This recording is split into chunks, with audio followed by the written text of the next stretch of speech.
Hey everybody, welcome back to Video Game Esoteric Nerding series on the MiSTer FPGA DE10 Nano project, more specifically in this instance, the work-in-progress Sega Saturn Core, because as of yesterday, December 1st, SRG320 popped in with an early Christmas present, an updated core fixing a lot of bugs and regressions, and getting some games working and not freezing that never worked before. Before we get too far involved though, do me a huge favor, go down below, hit like and subscribe, and ring that notification bell, definitely helps us out. If you feel so inclined and want to support the channel, I got a Patreon link down below as well. But honestly, it's always great to get a new Saturn core. It's been a few weeks since we've seen one, so we're going to go over all of the improvements here. And right off the top, Street Fighter Alpha 3 or 03 in this instance, the old introductory sequence here used to be able to freeze the core every once in a while. That has 100% been fixed up, so now you can let this thing run like you were in an arcade and the attract mode was just boot looping, and you'll be totally fine, and that is nice. And the thing is, we're getting to the point in this core where a lot of the updates are just bug fixes. Most of the Saturn library, I'd say like 99% plus, is running on the core, and I would probably say 90% or so is running very close or near one-to-one with real hardware. Now of course the core is not finished, so we're not looking for anything to be perfect, we're just kind of observing what we see here in the overall gameplay experience. And obviously 03, one of the best Street Fighter games ever made in my opinion, is absolutely incredible here on MiSTer FPGA and the Saturn core. This is every bit as good as what you're going to get on the arcade side of things from Hotego with Alpha 3 and 03 on the CPS2 system. And obviously there are some upsides and downsides to playing the Saturn version versus the arcade version, but this is one of the best fighting games on Saturn and it's working incredibly well here in the core. I could not tell any difference between this footage and real Sega Saturn hardware, whether you're popping an original disc in or using something like a Seru cart to play the game. The graphics look absolutely spectacular. There's zero latency in any of the controls that's going to affect your gameplay. There is no freezing in the game in and of itself, and all of the graphics just look absolutely outstanding. The colors, everything here just looks incredible, and I would say that this is one of the prettiest looking 2D Street Fighter games ever. I'm sure a lot of people will say Third Strike is better looking, and technically it is more of a graphical showcase, but there's something about the art style here, the colorways on offer in Alpha 3 or 03 that have always just 100% done it for me from a visual perspective. All of the sprites look incredible here on screen. It really is just like playing a real Sega Saturn, because for the most part you really are just playing a real Sega Saturn. Obviously you're not putting a disc in, we're recreating the hardware and FPGA logic versus playing a real Saturn, but we're getting to the point in time where on the large majority of games you would have absolutely no idea that you were just not opening up a brand new Sega Saturn and hooking it up to your TV, and it just happened to have an HDMI port on the back, which obviously the Saturn doesn't have. Let's move on to another fighting game, definitely not as visually impressive as Alpha 3. This is Astro Superstars, but it is absolutely a wild game, and this is one in Medefend that seems to still have a few glitches and problems here and there. If you guys want to see a head-to-head comparison, leave me a comment down below because I was thinking of making one. But this is another absolutely wild Sega Saturn fighting game, something that really doesn't have an equal as far as the overall gameplay mechanics are concerned. Plays a little bit like Psychic Force on the PlayStation 1 and Psychic Force 2012 on the Dreamcast. You basically have full range of motion in a 2D space, but you can have a 360-degree rotation as far as whether you're above or below your opponents. It is absolutely colorful, absolutely wild, and last time we took a look at this game, it was not running well on the core. But honestly, at this point in time, I've done almost 100 different Sega Saturn preview videos and testing videos, so it may have been like 6 months or so since we actually took a look at Astro Superstars. But I am curious, leave me a comment down below and you tell me, have you ever played this game before, or is this something you've never experienced? And obviously I put it in this test as well because there is some winter theming with a snowman in the back, and at least in the Western Hemisphere right now, we are in winter and getting close to the holiday. But this is just the type of game that's absolutely so much fun to play, and definitely a deep cut into a game that I feel like more people will play and experience if they do have a MiSTer FPGA, because it's one of those games, I love it, it's very unique and different, but I never hear anybody talk about it, and it has an absolutely amazing soundtrack. So go ahead and listen for 45 seconds. This is one of your sound samples on the core for the video, but I'll be back with more games that saw improvements as of yesterday.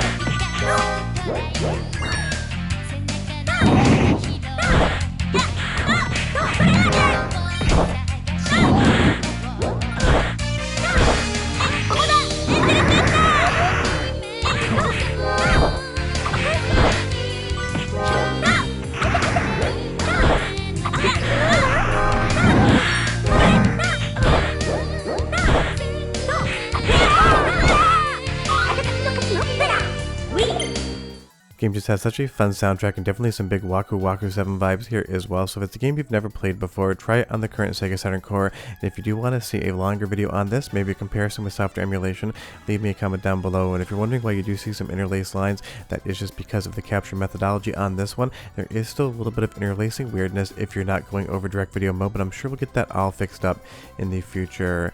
Now moving over to Shining Force 3, a game I've shown you in previews probably a dozen times now. There were some regressions on previous cores where the game would see a little bit more slowdown, or there would be some visual glitches in the battle sequences, especially if you're using any of the spells in the game.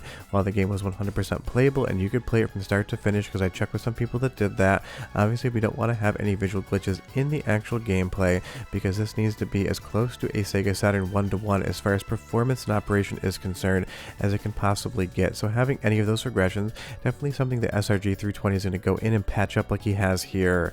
But as I always mention, this is part and parcel how cores get made.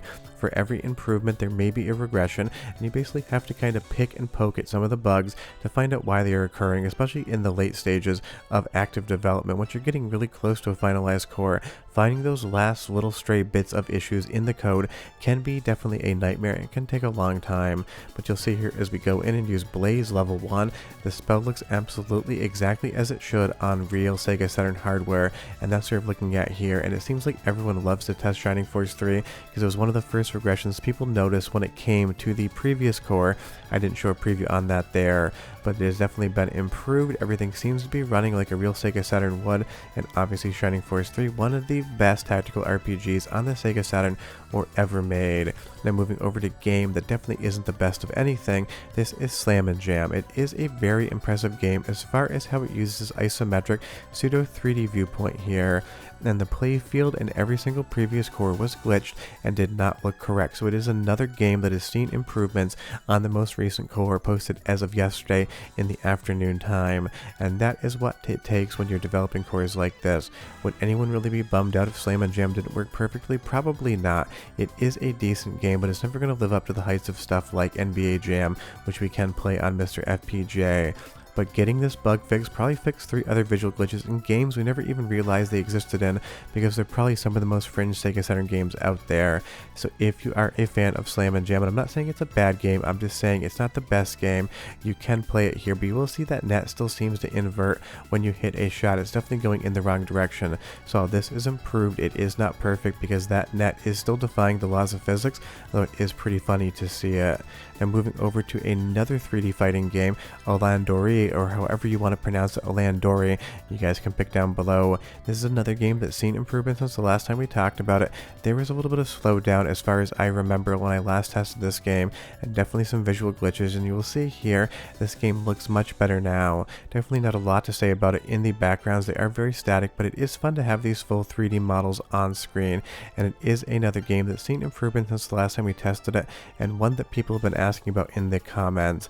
It is a fun game, a very weird game, but it is unique among the fighting games on Saturn. It's always fun to have some uniqueness, and it's also your second sound sample, 30 seconds to get an idea of the audio quality. I'll be back to show you one more game that works better now.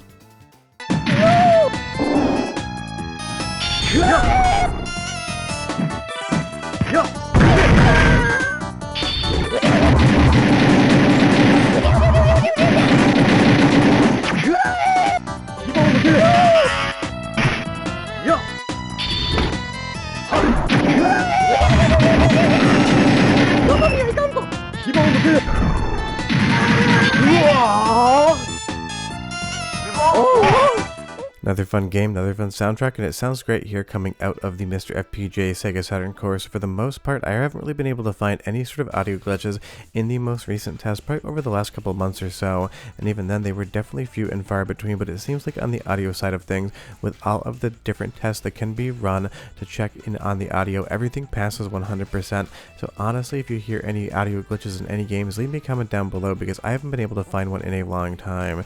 Now moving over to another game that's seen improvements that one you've all been waiting for is Space Jam. All jokes aside, it is important for every single game to run well, even if it isn't something that you fondly remember from the Sega Saturn. I would say that Space Jam, definitely not the best game out there, but it is kind of funny that there's two different basketball games in this core that have seen improvements. It's one of those wild things. Every so often, things just seem to line up and time up where you get two different, not NBA Jam basketball games running on the core, seeing improvements at the same time, and today it is Space Jam. And it isn't like it's a bad game, it's definitely weird and quirky, but it does have a good sense of humor, and obviously Space Jam the movie was huge when it came out back in the day. But tell me down below, have you ever actually played this game, because this is one that I never experienced on the Sega Saturn, whether it was back in the day or even recently. I've never actually picked this one up. A big thanks to Andy D for helping with the captures today as well. But honestly, it is fun to see the improvements come through, and it is fun to see games like Space Jam get improvements. It has such a fun sense of personality because obviously it has the entire Looney Tunes franchise behind it, and that is always something fun. So if you're looking to play Space Jam, it has gotten better. Whether or not you want to play it, that's up to you, but the improvements are here. And it's always fun to be able to talk about a game that even I forget exists, because Space Jam is one of those titles I always forget it is on the Saturn. But I would say on the improvement front in the most recent core, the most improved is definitely Street Fighter 03, just because it doesn't freeze on the attract sequence. If you hit start and skip that, you'd be able to play the entire game from start to finish, no big deal whatsoever. But it really is just the most improved because it had the biggest bug, and it is the best game as far as the current rundown here. And of course, while you can play it on the arcade side of things, the Saturn version does have some differences, and it may be your preferred way to play, but you tell me down below, CPS2 or Saturn for 03. But that's the current situation with the current Sega Saturn core. It updated yesterday, December 1st, and I bet there's at least one more update coming before the holidays. But of course, like anything, once we get to the back half of December, all of the core updates, at least from previous years, seem to slow down. I'm assuming you'll get one more, and then we'll coast into 2025. But we're done. We'll see you guys next time. Hope you enjoyed the video. Bye-bye.